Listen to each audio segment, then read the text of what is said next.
इस खास कार्यक्रम में आप सभी का मेरी तरफ से भी स्वागत है।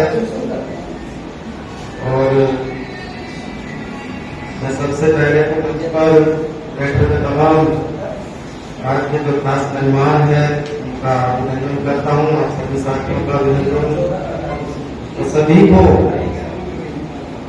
शांति, सद्भाव, समृद्धि के इस खास पर्व के अवसर पर हार्दिक बधाई और शुभकामनाएं देता हूँ। दोस्तों, जैसा कि आप इस बैनर पे देख रहे हैं, एक जो कैप्शन लाइन है, भाईचारा विकास की पहली शर्त। ये बहुत सामान्य सा स्टेटमेंट हो सकता है, लेकिन जैसे हम लोगों की समझ है, जो समाज में काम करते हैं, जो हर किस्म के जुल्म और ज्यादती, गैर बराबरी, अन्याय, अत्याचार के खिलाफ है, जो देश में, समाज में जाति, जेंडर के साथ साथ बढ़ती हुई जो आर्थिक विषमता है, बेरोजगारी है, बेलनेस है, उसके प्रति चिंतित है।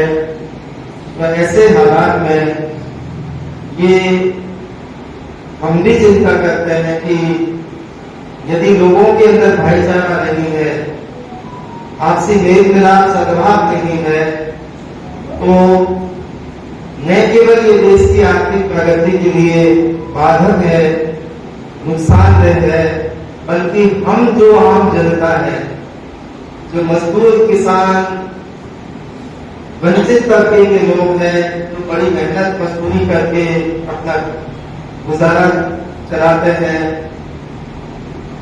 बड़ी संख्या में जो हमारा युवा है, 15 से 24 वर्ष का, जो करीब 25 करोड़ है, इसका 40% आज भी बेरोजगार है। हमारे देश की आबादी जो 139 करोड़ हो चुकी है, अभी कुछ ही महीनों में हम चीन को पीछे छोड़ देंगे। तो ऐसे 68% लोग जो 15 से लेके 64 वर्ष की आयु के हैं, जिसको हम वर्किंग पॉपुलेशन बोलते हैं, जो काम कर सकती है, कार्यशील जो पॉपुलेशन आबादी है, यदि इसका भी 90% वो लोग हैं जिनको 10,000 रुपये प्रति माह भी जिनका आमदनी नहीं है। सरकार की जो नीतिगत समझ है कि 18,000 रुपये एक व्यक्ति को उसका मासिक गुजारने के लिए जरूरी है। तो इन हालातों में हमारा समाज है। हम न केवल हिंदू मुसलमान हैं, हम न केवल दलित, आदिवासी, उच्च वर्ग के, उच्च जातियों के लोग हैं, हम असल जिंदगी में मेहनत करने वाले लोग हैं, अपनी रोजी रोटी के लिए खास चिंता करते हैं। थोड़े समय के लिए हो सकता है कि हम अपनी जाति क्रांति के प्रति चिंतित हो, लेकिन असल जिंदगी में हमारी रोजी रोटी का सवाल होता है, उसके लिए चिंतित है। मैं खुद अवसर भी हूँ, तो मैं अपनी संतान के लिए चिंतित रहता हूँ कि वो आगे क्या बनेगी, क्या कर पाएगी, रोजगार के लायक वो अपने आप को तैयार कर पाएगी या नहीं कर पाएगी। इसलिए एक सामान्य शिक्षक होने के नाते, एक जागरूक नागरिक होने के नाते, हम लोगों ने भी ये एक छोटा सा एक्सपेरिमेंट किया है कि क्यों नहीं ईद मिलन उन जैसे लोगों का नहीं जो चुनाव की दृष्टि से ही सब भाईचारे को देखते हैं, बल्कि समाज में जो जरूरतमंद लोग हैं, जो पीड़ित जो जनता है, आम जनता, उसकी दृष्टि से भाईचारा क्यों जरूरी है। और इसलिए एक बड़े लेखक है सुनील तिलनानी, उसकी किताब आई थी the idea of India, Bharat का विचार। भारत है क्या है?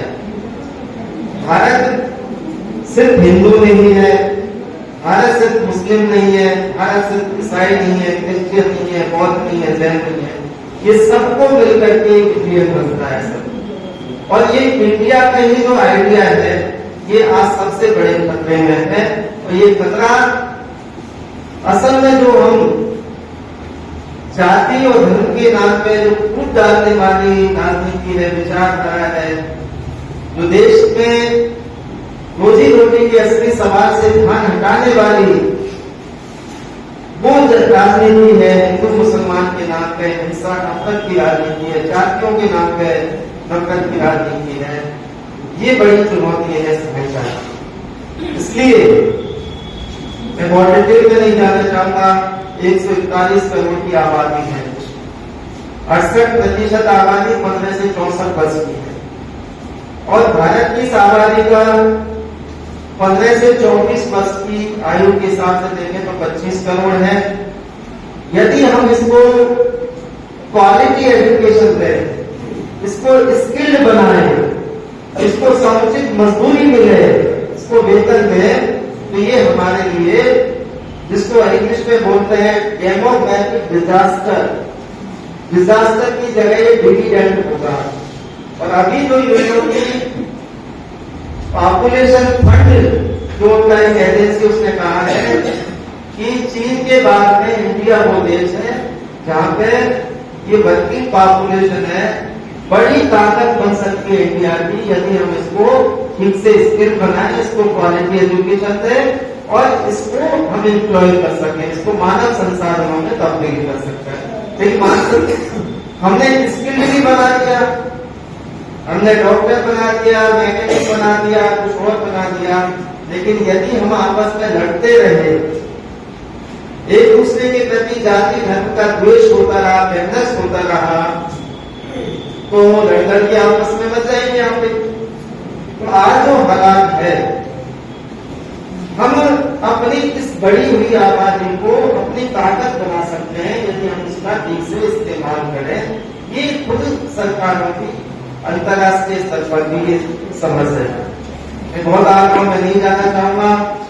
2011 की आबादी के ही यदि हम संख्या दें, आंकड़े हैं, तो करीब 20% इस देश में अल्पसंख्यक है और इसका 14% मुस्लिम अल्पसंख्यक है, 2.3 ईसाई है, 1.7% सिख है, 0.7% बौद्ध है, 0.4 जैन है। करीब 20% की आबादी हमारे यहाँ अल्पसंख्यक है। और यदि बची हुई 77% के आसपास हिंदू आबादी जिसको हम बोलते हैं, वो भी असल में बहुसंख्यक नहीं कह सकते हैं, क्योंकि हिंदू कभी भी अपनी पहचान हिंदू के तौर पर नहीं कहता, वो जाति बिरादरियों के आधार पर कहता है। तो बड़ा विविधता है समाज में। इस विविधता को हम बांटने के लिए इस्तेमाल करेंगे या इसको हम अपनी ताकत बनाएंगे, ये हम लोगों के ऊपर है जो एक बेहतर समझ सकते हैं। इसलिए आजादी के आंदोलन की भी जो हमारी विरासत है, शाही शहादत साथी विरासत की, वो आज खतरे में है जब नफरत की हिंसा की राजनीति हम देखते हैं।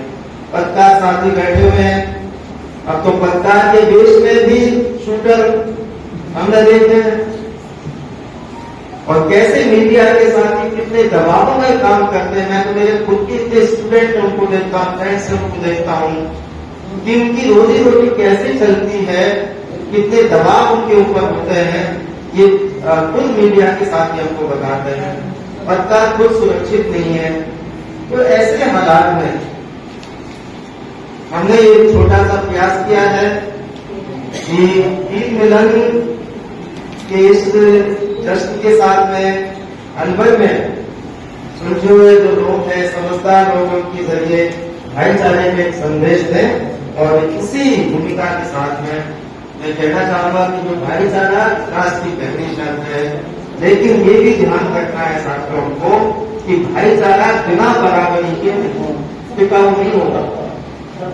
एक दिन के मिठाई खाने से भाईचारा टिकाऊ नहीं होगा यदि बराबरी समाज में नहीं रहती है, बेरोजगारी यदि समाज में रहती है तो भाईचारा भी टिका नहीं रहेगा। इसलिए नीतिगत समझ भी, राजनीति की जो शब्द है, कई बार कहते हैं राजनीति है क्या है, अक्सर लोग जानते हैं राजनीति, अक्सर ये मानते हैं चुनाव ही राजनीति है। नहीं नहीं, ये गलत समझ है, बुरी समझ है। राजनीति का मतलब है राष्ट्र की नीति की समझ होना। राष्ट्र कौन कौन सी नीतियां लागू कर रहा है उसकी समझ होना ही राजनीति की समझ है। इसलिए मेरा सबसे निवेदन है ईद के इस खास मौके पर कि हम भाईचारे का एक पैगाम दें।